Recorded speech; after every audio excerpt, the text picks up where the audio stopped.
ईशानां जगतोऽस्य वेङ्कटपतेर् विष्णो परां प्रेयसी तद्वक्षस्थलनित्यवासरसिकां तक्षान्ति संवर्धिनीं पद्मालङ्कृतपाणिपल्लवयुगां पद्मासनस्तां श्रियम् वात्सल्यादिगुणोज्ज्वलां भगवतीं वन्दे जगन्मातरम् ईशानां जगतोऽस्य वेङ्कटपतेर् विष्णो परां प्रेयसी तद्वक्षस्थलनित्यवासरसिकां तक्षान्ति संवर्धिनीं पद्मालङ्कृतपाणिपल्लवयुगां पद्मासनस्तां श्रियम्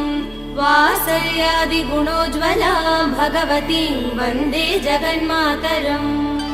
श्रीमन्कृपाजलनिधे श्रुत सर्वलोक सर्वज्ञ शक्तनत वत्सल सर्वशेषिन् स्वामिन् सुशील सुलभाश्रित